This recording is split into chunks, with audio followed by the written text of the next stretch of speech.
왕이 되고자 하는 자는, 이렇게 말씀의 제목을 지어봤습니다. 왕이 되고자 하는 자는, 예수님께서 그 20장 처음 부분 보면은 포도원 비유로부터 이렇게 말씀을 시작하시면서 이야기가 진행이 됩니다. 보면은 포도원에서도 나중된 자가 먼저 된다. 그래서 신앙의 권력에는, 믿음의 권력에는, 혹은 천국의 재산에는 선착순이 아니다, 열심이다, 또 내 맘이다, 하나님의 주권이다 라고 이렇게 교훈을 주십니다. 그리고 나서 예수님께서 예루살렘으로 올라가면 이제 인자가, 사람의 아들로 오신 하나님의 아들이 십자가에 달려 죽을 것을 예언하십니다. 네, 사람들은, 제자들은 예수님을 따라가면서도 그 말이 무슨 말인지 몰랐어요. 그냥 누군가 죽는가 보다, 누군가 좀 고난을 당하는가 보다, 이 정도 이렇게 생각했지, 그게 자신들이 믿고 따르는 왕, 자신들이 믿고 따르는 선생님이 진짜 그렇게 십자가에 달려 죽으실 줄은 생각하지 못했습니다. 그때까지는요. 그래가지고 가는 길에 이제 한 어머니가 와서 예수님께 부탁을 드리는 거예요. 예나 지금이나 동양이나 서양이나 엄마들의 마음은 똑같은 것 같아요. 내 자식 잘 되면 좋겠어요. 그래서 세베대의 아내이죠. 아마 이름이 마리아일 것 같아요. 가서 예수님, 제가 드릴 말씀이 있습니다 하고 찾아가요. 그래서 그래, 무엇을 원하느냐? 그러니까 주님 나라의 우의정 좌의정 자리를 내 두 아들에게 다 주십시오 라고 이렇게 말하는 겁니다. 왕의 자리, 그 보좌 우편과 좌편을 달라고 하는 겁니다. 그건 뭐예요? 그 나라를 다 달라고 하는 거죠. 이 어머니의 마음이 이해가 가면서도 어떻게 보면 우리가 또 본받아야 할 마음이지 않을까 하는 생각도 듭니다. 일단 이제 이 어머님이 생각한 주님의 나라는 그 지상에 이루어질, 로마로부터 이스라엘을 독립시키고 새로운 다윗 왕국을 건축할 때 그 휘황찬란한 지상의 왕국을 생각했겠지만, 그렇지만 그 나라에서, 그러니까 왕이 누구예요? 예수님이죠. 예수님을 왕으로 모시는 나라에서 자신의 가문과 또 자신의 자녀들이 한몫 차지하기를 바라고 그 나라를 차지하기를 바라는 그런 마음이거든요.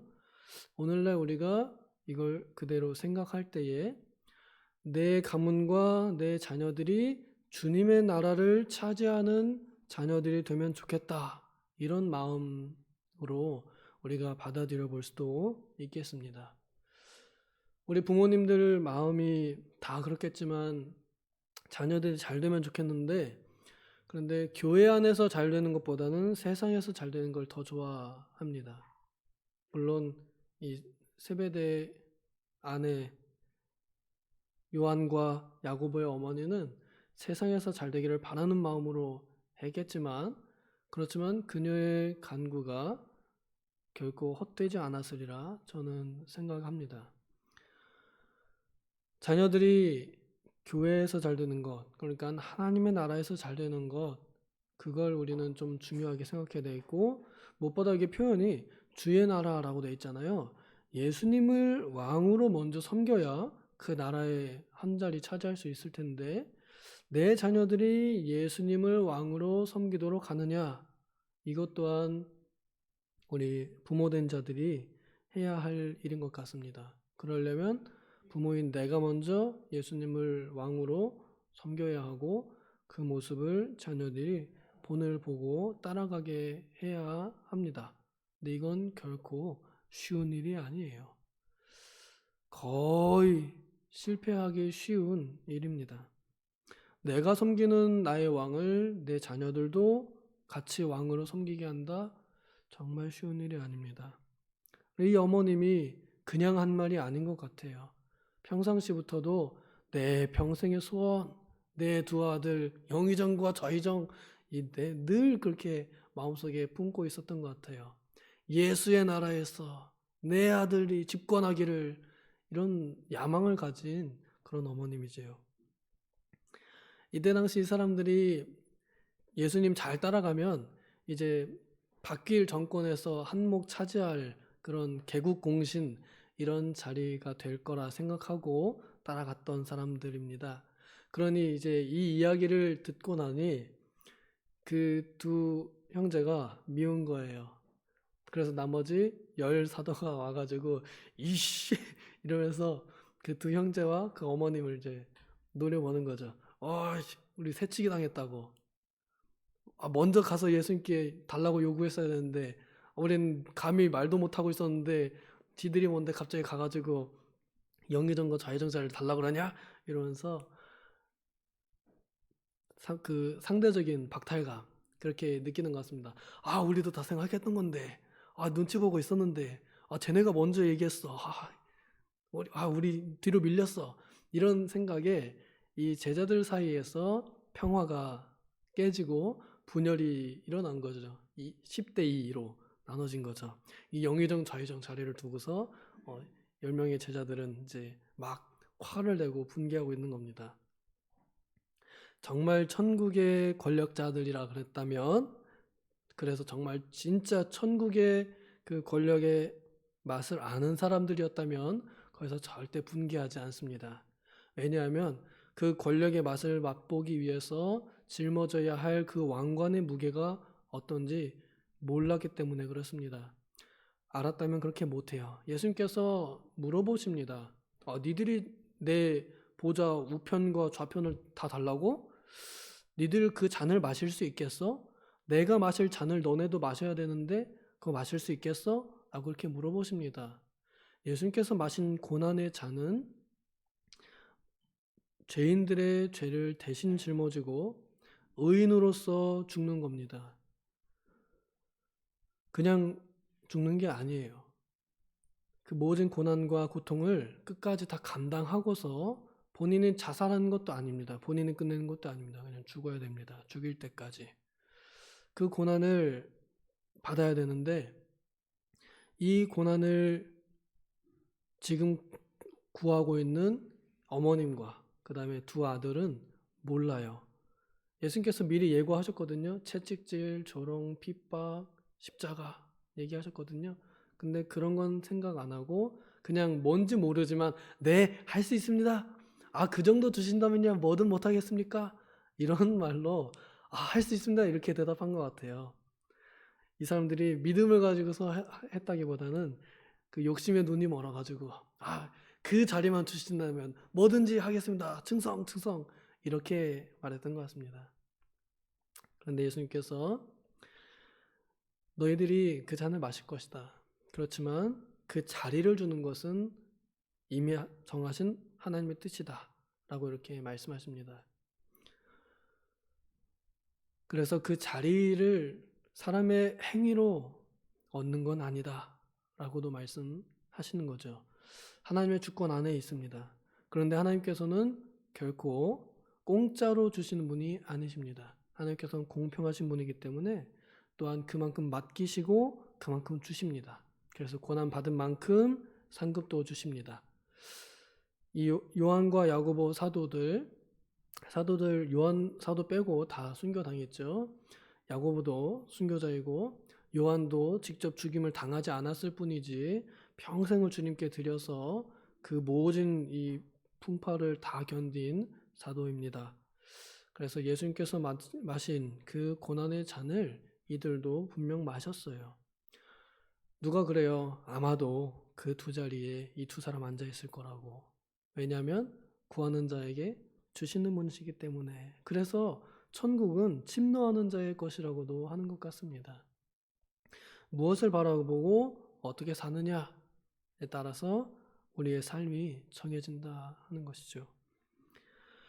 세상 사람들은 자기네들이 권력이 높은 게 좋고 그리고 그 힘이 센 게 좋다고 이렇게 생각해서 높은 자리를 차지하려고 한다.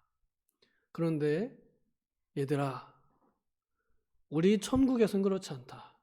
하나님 왕국에선 그렇지 않고 내 왕국에선 그 법칙은 없다. 완전히 다르다라고 말씀하시면서 제자들 사이에 분열을 가라앉히십니다. 기준은 하나 딱 정해놓는 거예요. 선착순으로 먼저 나한테 요구하는 사람이 높은 자리, 이게 아니에요. 먼저 포도원에 들어온 사람이 더 많은 돈을 받는 건 이거 아니에요. 선착순으로 들어든 말든 상관없이 뒤로 들어와서도 꼴찌로 들어와서도 그만큼 일한 사람 그만큼 높이 올려준다. 그만큼 일했다는 건 여기서는 그만큼 섬긴 사람, 그만큼 낮아진 사람을 말합니다. 선 하나 딱 그어놓습니다. 섬김. 이 섬김이라는 그 기준 안에 너네들의 권력이 담겨 있다. 그러니 너네들 나한테 먼저 와서 요구했다고 해서 새치기 당했다는 생각하지 말아라. 예수님께서 평화를 주시는 겁니다. 그래서 누구에게든지 공평한 기회를 제시한 것입니다. 그러면서 너희를 섬기는 자가 되고 종이 되어야 된다. 인자가 온 것은 다스리러 온 것이 아니라 섬기러 왔다. 이렇게 말씀하시면서 대속물로 주려고 왔다고까지 말씀하셨습니다. 이 말씀은 예수님 혼자만에 대한 말씀이 아닙니다. 나 혼자는 다 그렇게 할 수 있어. 근데 니들은 못해. 이게 아닙니다.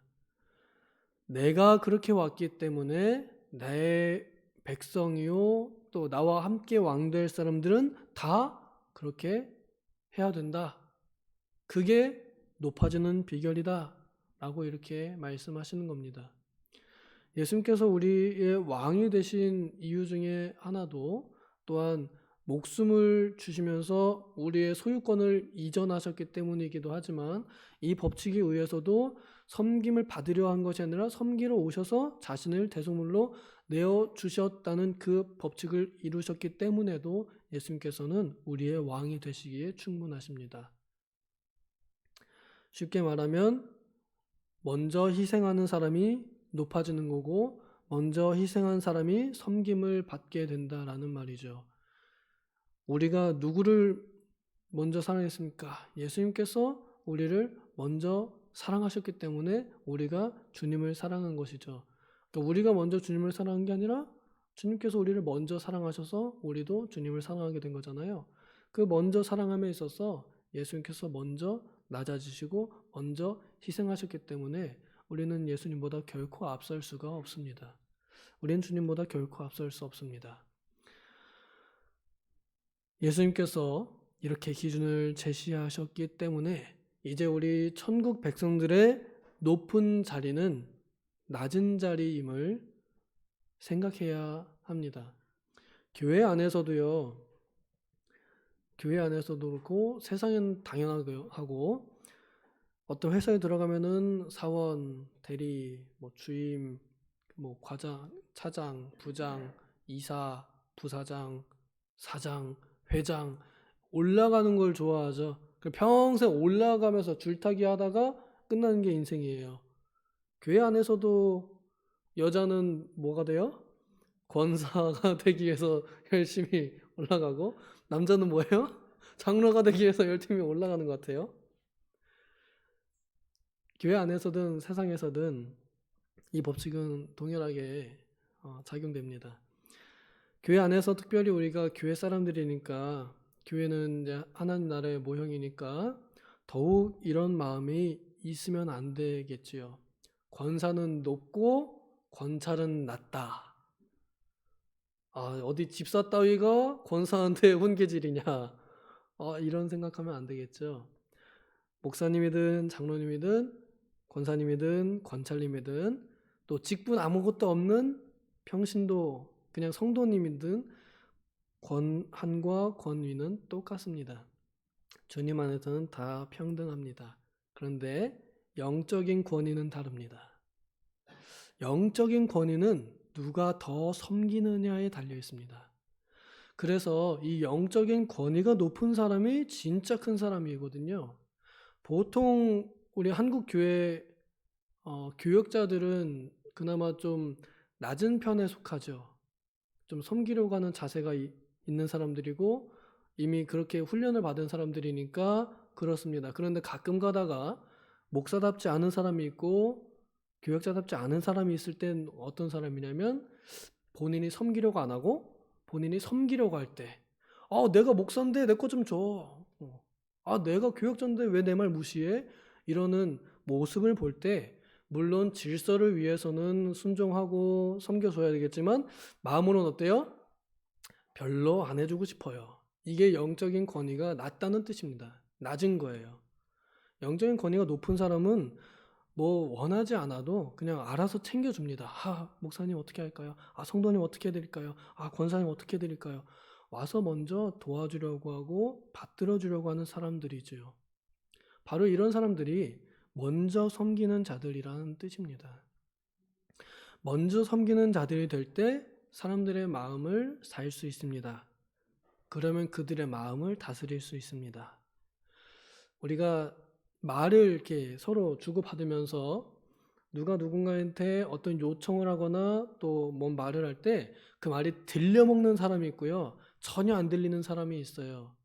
아이들 키워보시거나 또 이렇게 사람들 만나보시면은 내가 한 얘기는 잘 안 들으면서 얘가 한 얘기는 잘 들어요.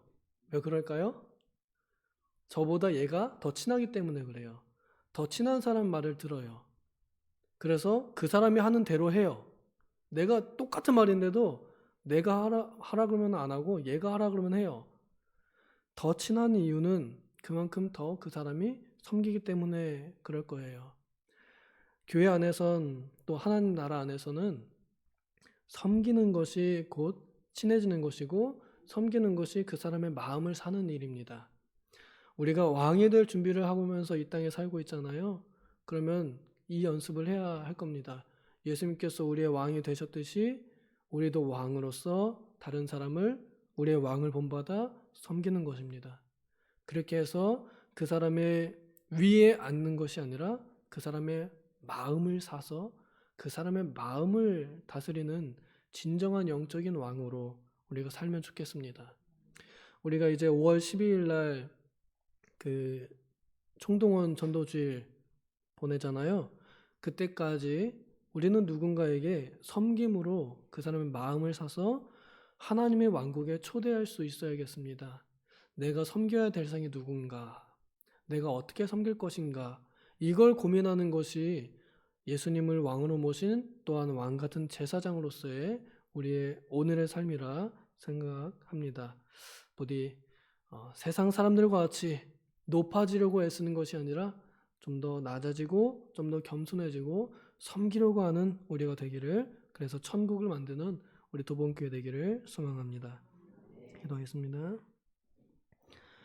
하나님 아버지, 세상 사람들은 왕이 되고자 할 때에 높아지려고 하고 군림하려고 하고 학대하려고 하고 착취하려고 하지만 우리는 그렇지 않아야겠으니 우리는 더욱 낮아지려고 하고 우리는 더욱더 베풀려고 하는, 그래서 영적인 권력을 얻는, 영적인 권세를 얻는, 영적인 영향력을 얻는 우리가 되어야 하겠사오니 주님, 오늘 우리가 누구를 섬기고 어떻게 섬겨야 할 것인지를 생각하고 성령께서 우리에게 명하시는 대로 따르는 겸손한 왕으로 이 땅에 살게 하여 주시옵소서.